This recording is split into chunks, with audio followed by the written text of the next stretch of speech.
Hi, I'm Andrei Mincov, the founder of Trademark Factory, and this is another episode of Kick-Ass Brand Show. Actually, let me rephrase it. This is not just another episode. This is an episode that features one of the most successful entrepreneurs out there. Please welcome Mr. Brian Scudamore, a serial entrepreneur who turned a $700 investment in a beat-up truck into a multi-hundred million dollar empire. His entrepreneurial journey began when he started a business hauling people's trash. He called it the Rubbish Boys. 8 years into this business, he realized that he had built something that deserved a lot more success. So he rebranded it to what is now a world famous brand, 1-800-GOT-JUNK. When that resulted in massive growth, he built a parent company, O2E Brands, and he'll share what O2E stands for. So that company is focusing on franchising. Initially, it started franchising 1-800-GOT-JUNK companies, and soon Brian added 3 more companies under O2E Brands umbrella: a painting company, a moving company, and a home cleaning company. So the last one, the home cleaning company, is Shack Shine. And I'm super proud and happy that Trademark Factory helped Shack Shine's original owner trademark its brand. For me, to see their success under Brian's management is an absolute privilege because I get to see their trucks all the time. In this episode, Brian shares his vision for what's important in a brand and what it takes to build a valuable one. This episode is a definite must-see.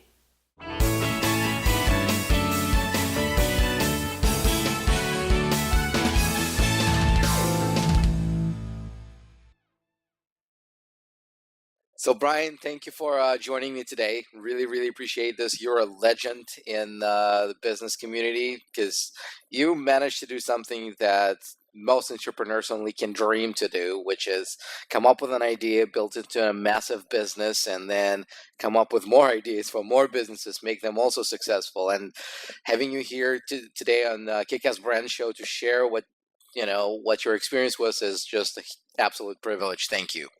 Well, thanks for having me, Andrei, and excited to be a part of your show.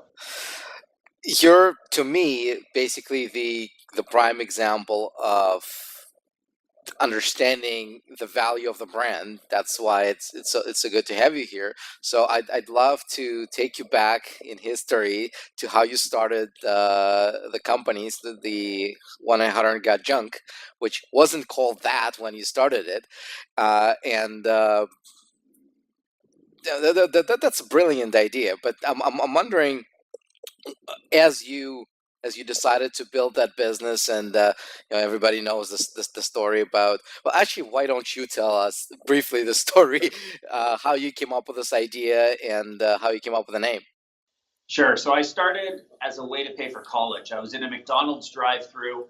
I was one course short of graduation from high school. I needed to find a way to pay for university, and there was this beat-up old pickup truck in front of me in the McDonald's, and I looked at it and went, wow, it's filled with junk. It's overflowing over the sides. It said Mark's Hauling on the side, and I thought, what a great idea. I went out and bought my own truck, started a company called the Rubbish Boys. It was really just me, but I wanted a name that sounded bigger, the Rubbish Boys. And we got out there, and for a whole ton of years, probably 3 or 4 years, I started building this business while I ran the business I was studying in college. But ironically, what funded my college education, I was learning much more about business, running a business, than I was in school. So I made the bold decision to drop out, and I approached my dad, who's a liver transplant surgeon, and I said, Dad, I got some great news for you. I'm leaving school to become a full-time junk man. And you can imagine, he wasn't very excited, but he's certainly on side today. Right. You used to use tagline, "We'll stash your trash in a flash." Couple of questions. First of all, who came up with this? Was it you? Was it a branding agency? Yeah, that was my so-called brilliance. I mean, it was something where, I was 18 years old. I knew how to rhyme some words, and we'll stash your trash in a flash seemed to say it all. We don't use that expression today because we actually use the word junk and junk removal versus trash. So we eliminated that saying, but for the first 8 years, it was fun. People would make jokes about it, and it was nothing fancy, but it worked. Well, that was my next question, because you're kind of laughing it off as a tagline. But did it actually work? Did it? Because when I teach people about the value, which brand is valuable, which is not, is it either has to make it easier for people to find you, remember you, or compel them to buy from you. What did it do for the Rubbish Boys at that point? I think people liked saying it. They'd see it on our trucks, and they'd see it on our uniforms, and they'd repeat it. We'll stash your trash in a flash. I think people enjoyed saying it, but what they really remembered was the exceptional customer service that we gave. They remembered the look of our trucks and the phone number on the side. So when someone sees, we rebranded the company name from Rubbish Boys to 1-800-GOT-JUNK, but when they see a 1-800-GOT-JUNK truck, they remember that phone number. You can't get that phone number out of your head. When you see a 1-800-GOT-JUNK truck in your neighborhood, parked in a very visible parking spot, that's branding. That's what we want them to remember, much more than a slogan. How many years was it into the business when you rebranded to 1-800-GOT-JUNK? It was 8 years into the business. I came up with this idea that we wanted to be in the United States and Canada, not just Vancouver where we started, but we wanted to be a national and international brand. We needed something that sounded bigger, like 1-800. You knew that was a nationwide company. So we started with the name 1-800-GOT-JUNK. I couldn't find the phone number, was not available. The Department of Transportation in Idaho actually owned the phone number. So what I did is I went out and designed a logo for 1-800-GOT-JUNK. I picked the colors. I created a brand before I actually had the phone number. Sounds crazy. Why did I do it? Maybe because I'm crazy, but I think I didn't anchor my belief that I could get that phone number no matter what. I was going to find a way. And 60 phone calls later, I finally tracked down Michael in the phone room. And he goes, you know what? You've called me 3 times. This number is obviously important to you. You can have it. And he gave me the number, no charge. Wow. How did it feel? It felt awesome. My vision was coming into fruition. It was, here I've created this brand and hired a design company to create a brand for a phone number I didn't know. And I finally had it. It was phenomenal. Wow. Amazing. So do you guys even have a tagline right now for 1-800-GOT-JUNK? Our tagline is the world's largest junk removal company. So we wanted to show a position of leadership, that we're not just any old junk removal company. If you're the world's largest, if you're the largest on the planet, you must be pretty darn good. And because exceptional customer experience is what we're all about, that's the positioning we wanted people to know. I read a book, 22 Immutable Laws of Branding by Al Rees. Mm-hmm. My absolute favorite books on branding. And that was the inspiration behind that tagline. So it's kind of more on the descriptive side, but it works now that you're established business, right? Exactly. Cool. And at what point did you decide that junk is great, but let's start adding more companies under your wing and just build something bigger than that? How'd you come up with the O2E brands? Yeah, so we created this parent company, O2E Brands, stands for Ordinary to Exceptional. So when someone goes to o2ebrands.com, they're going to see all 4 brands that we currently have today: 1-800-GOT-JUNK, Wow One Day Painting, You Move Me, and Shack Shine. And what all those brands have in common is taking ordinary, fragmented businesses, mom and pop industries in the home service space, and making them exceptional through customer service. So the way that came about was my second business, Wow One Day Painting. 22 years after starting 1-800-GOT-JUNK, I said, I want to expand this. I want to expand our knowledge of marketing and sales and PR and how we run our sales center, our call center, how we find awesome franchise partners. So I said, okay, what's the next business? And I looked and I couldn't find something. Then, a very serendipitous moment, I was looking for a painting company to come in and paint my home. I had 3 estimates, and people came in and they were exactly what I expected, the first 2 guys. Smelled like cigarette smoke, They showed up late. They weren't very organized. They weren't very professional. But the third guy came in and he said, okay, here's why I'm unique. When we agree on painting day, we'll paint your home in a day. We'll be in and out. The quality will be the same. I've done this for 22 years. All sorts of amazing things. And after the job was done, I was so wowed that I said, I got to get a piece of this.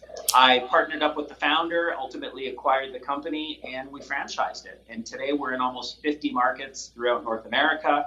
We're painting people's homes in a day. You can go into someone's exterior or interior. You don't need to have to worry about weather and bang that job off with the same quality by just having the number of people be enough to get the job done in a day. So the painting company, when you first experienced them, were they called the same way as it's called now? They were called One Day Painting, and for me, that was too generic. And as a trademark guy, you probably appreciate that you can't really own the term One Day Painting. Yeah. Anybody can do One Day Painting if they so choose. We wanted our company to be called Wow One Day Painting. We wanted people to know and associate the word wow with the feeling they would get when they come home to a freshly painted new color and fresh paint in their home. Right. So yeah, you do need to have something distinctive that makes you different from everyone else who does the same thing. Even if they copy the model itself, the name has to have something that makes you different. Exactly. Right. So here's the question. Generally, what do you think makes a brand great? Something that makes a brand great, if I had to pick one ingredient beyond the brand name, so you've got to have a great name, whether it's 1-800-GOT-JUNK or Shack Shine.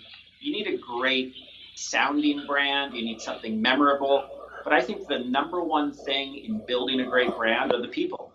People buy brands because they enjoy doing business with those brands. They can relate to them. They trust them. They have a sense of commitment to a brand when you make a phone call or when you book online with Amazon. You know what you're getting. When you book with Amazon Prime, and I buy stuff from them all the time, when they say it's going to be there in a day, it's there in a day. They've never missed on that commitment with me. So you're dealing with brands, you're dealing with people. Now, one could argue that Amazon is a whole bunch of technology and it seems like a bunch of robots. And I've never dealt with a person at Amazon.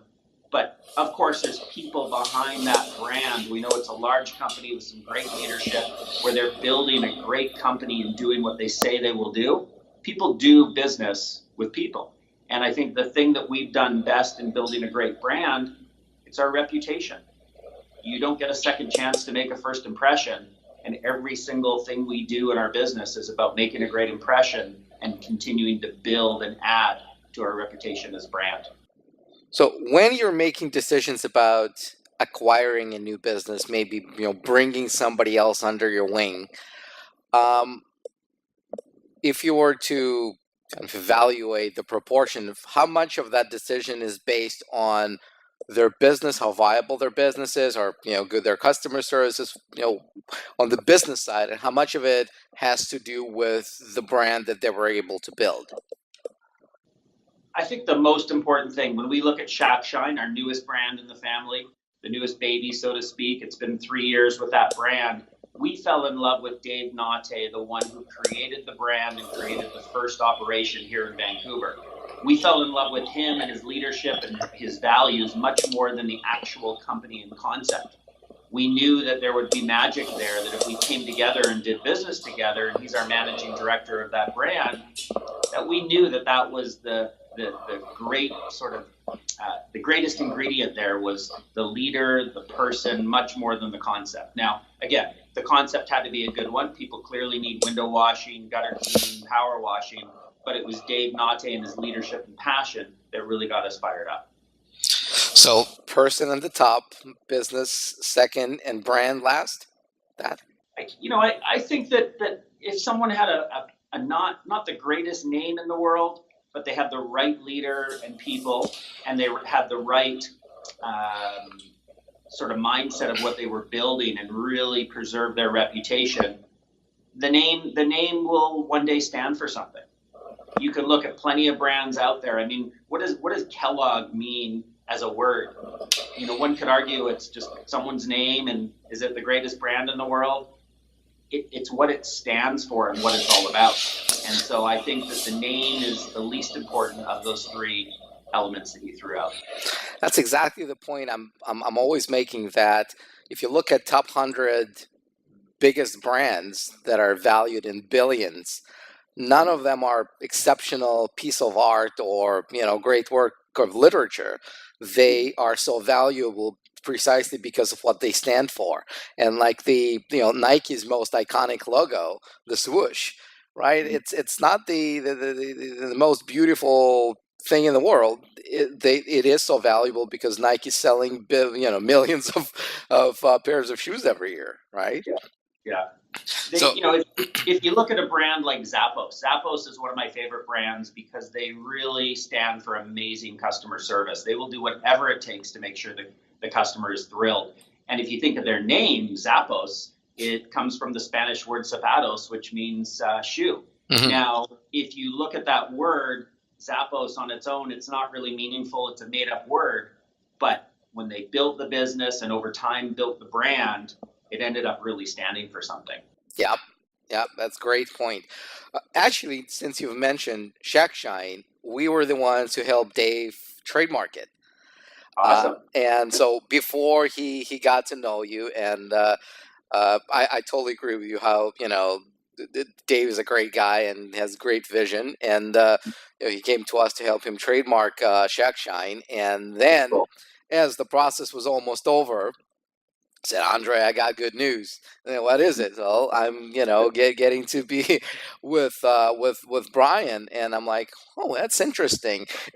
Sorry, and now I see their trucks everywhere, Yeah. right?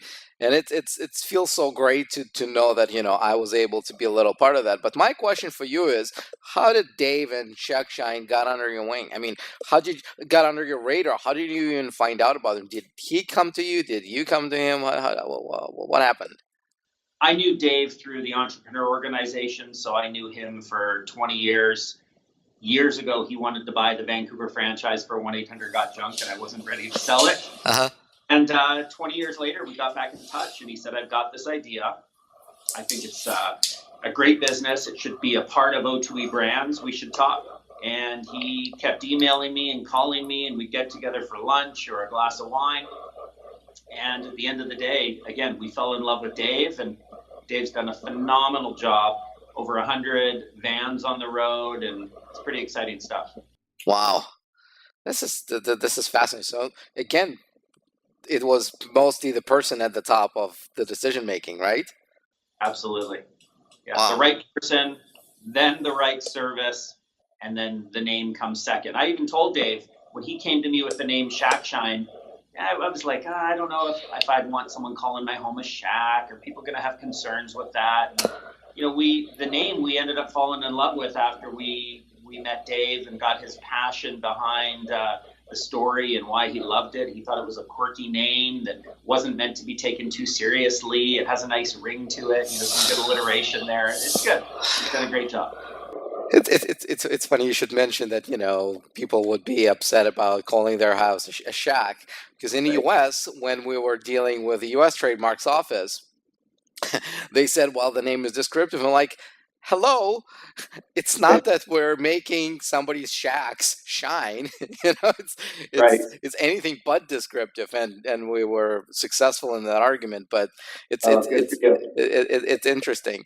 So do you have a plan for what's next, or does it just happen for you? I find it just happens. I mean, I used the word earlier on this podcast about magic. Sometimes things are just magic and they come together. And I think that if I look at every one of our brands so far, it was a serendipitous moment that just happened. Wow, one day painting, painters in my home, boom, an idea. And I had a bad moving experience and started You Move Me as a way to challenge that industry.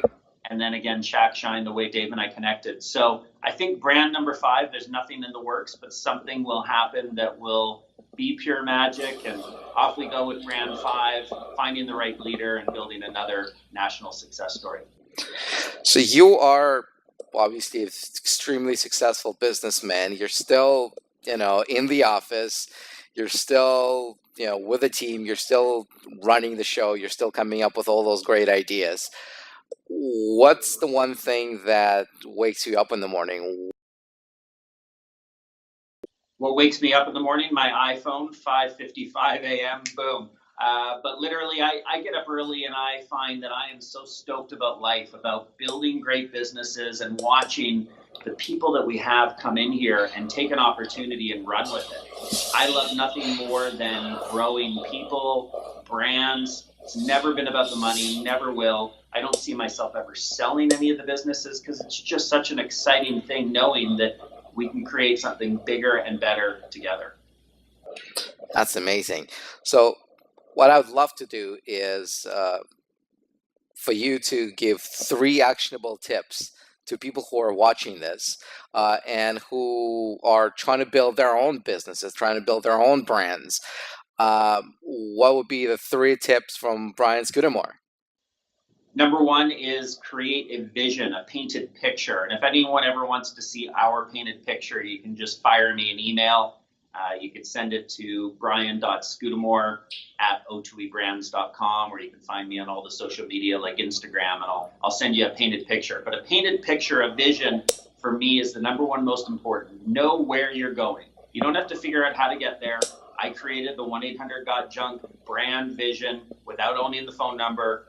You've got a great idea, put it down in writing and create that 1-page painted picture of where you're going. Number 2, a book that has been so impactful for me, and I'm not a big recommender of books because I don't read much. I buy books. I seem to be too ADD to read them. But a book called The E-Myth, E-Myth by Michael Gerber. Read it, buy it, read it. It's unbelievable for anyone that wants to scale and grow a business. It was written in the mid-'80s, but it is an absolute cult classic. Number 3, believe in yourself.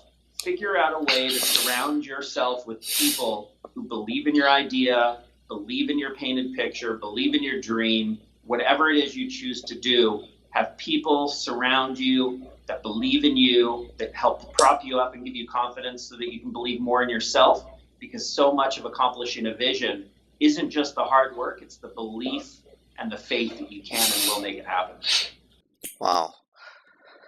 Thank you. If one of our listeners is building a business, building a brand, and they think that O2E brands would actually benefit from getting them under your umbrella, what would be the right way for them to reach out to you? Yeah, go to o2ebrands.com. Again, send me a note. Happy to hear your idea and never know where it goes. There you go. Look, you're one of the most accessible, not accessible people. So I really, really, really appreciate you being here with us, sharing your wisdom. I think it was great. And I look forward to seeing what's next for you. You're absolutely amazing. Awesome. Thanks, Andrei. And thanks for your great work and involvement in Shackshine. Thank you. Okay. Take care. Brian and I would love to hear from you.